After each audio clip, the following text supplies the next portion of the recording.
Hello, this is Sondra Oster Baras bringing you a few words of Bible from the heart of Biblical Israel. This week's Torah portion is Vayeshev, and it begins with the story of Joseph.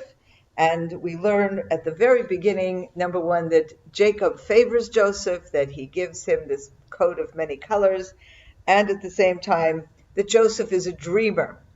And it is those dreams that actually get Joseph in trouble. Now, actually, this, with chapter 37, we begin this long saga, the story of Joseph and his brothers, that begins here at the beginning of chapter 37 and continues to the very end of the book of Genesis. And actually, the roots of that story, how it all begins, the trouble that follows, the fact that the brothers then sell Joseph to Egypt, and he's in Egypt, and all the terrible things that happen to this family, begin here with his dreams. And it's not just that he has the dreams. The understanding, I think, is that these are prophetic dreams. He dreams that two different dreams that are very similar. In one, there are a bunch of sheaves of wheat in the field. There are 11 of them, and one, which is that one of Joseph, stands in the center, and all the others bow down to him. A clear representation of the brothers, because he says, we are all, he's saying to his brothers, we are all, in the field, and then my sheaf of wheat stands straight, and then all of yours bow to me. And then he has another dream, and in that dream we have the sun, the moon, and the stars. We have 11 stars, and in that case we have the sun, the moon, and the stars bowing to him, to Joseph.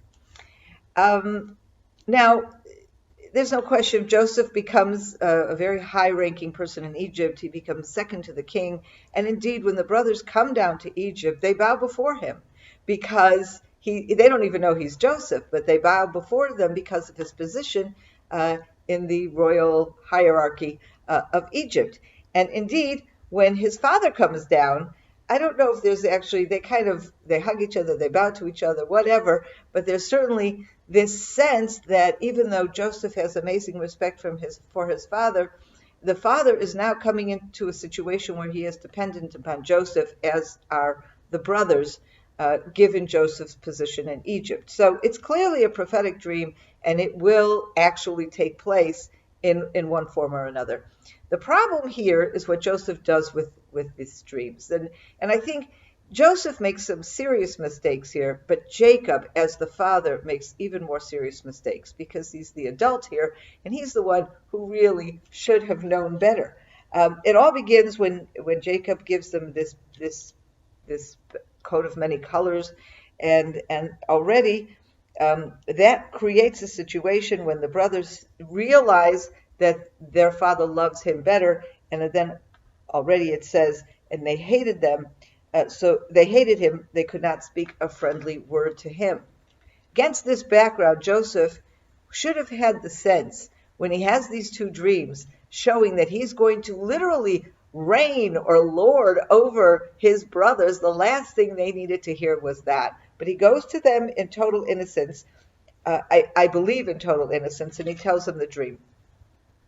And the end of this, we have in chapter 37, verse 11, so his brothers were jealous of him, and his father kept the matter in mind. And I think this is the place where more than anywhere else Jacob failed. Okay? Jacob understood what was going on. He saw, the fact that they kept the matter in mind, he understands, I believe, two things. Number one, he sees the growing tension and jealousy between Joseph and his brothers. And he sees what's happening, their response, their incredible jealousy at Joseph as he tells them the dream. He thinks the dream, on the one hand, he gets angry at him. He says, what, you really think that, your mother and I are going to come and bow down to you with your brothers? And of course, there's a problem here, who exactly is Joseph's mother, because his mother, Rachel, is already dead. So, it's possible that Jacob is mocking the dream because, well, of course your mother's not going to bow down to you, she's dead.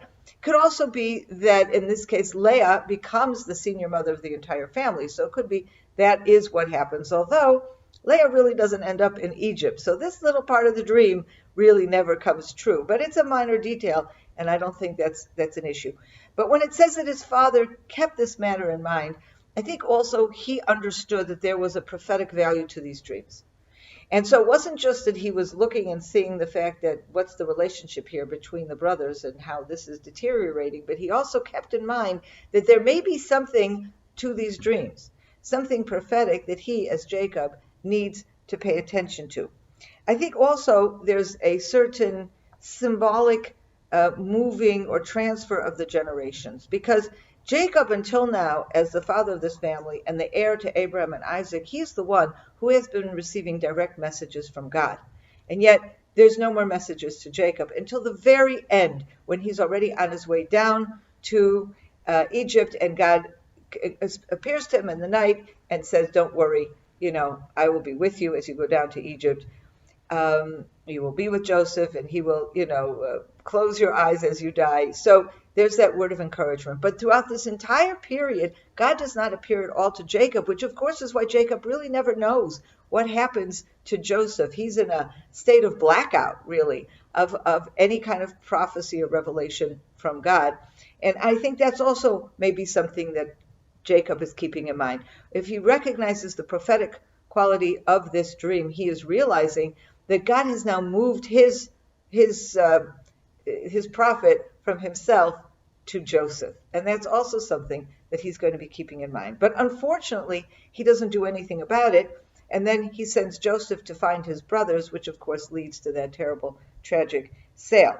But I believe also that Joseph, throughout this time, is completely unaware. He's a kid. He's 17. He's really an idiot, He doesn't understand. He's not able to read what's going on with his brothers, how they feel about him, and the potentially disastrous situation that is being created before his very eyes. And I think Scripture tells us, but with the use of brothers, okay?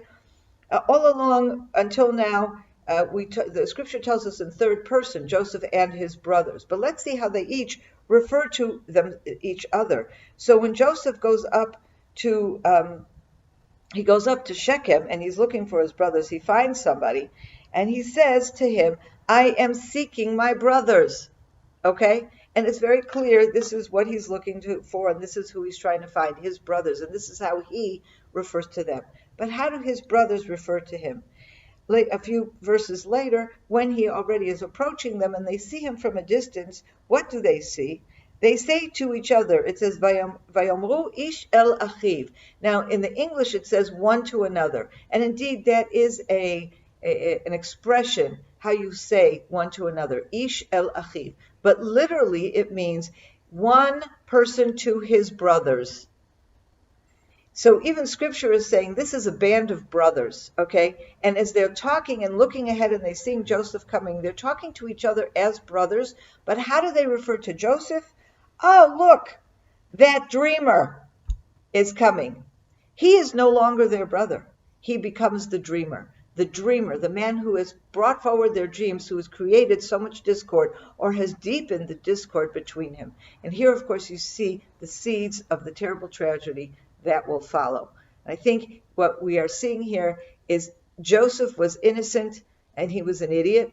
Okay, he should have been wiser, and he learns a great deal when he goes down to Egypt about how to read people and how to act with people, and of course, fundamentally, how to act with his brothers. But Jacob, of course, pays a terrible price in losing his son, thinking he was dead for so many years. And this is because he held his peace. He did nothing. He saw what was going on, and he did nothing. And I think this is part of what we see in Jacob in general. He is beginning to lose his leadership in the family, which of course may also be something that's going on as God passes from his revealing his word to Jacob, is now revealing his word to Joseph. Have a wonderful weekend. Shabbat Shalom. I hope you enjoyed that video, and we'd like to be sure you're getting all of our video content. So just click on the subscribe button below, as well as on the notification bell. And that way you will have easy access to all our material. We look forward to staying in touch with you. God bless you and have a wonderful day.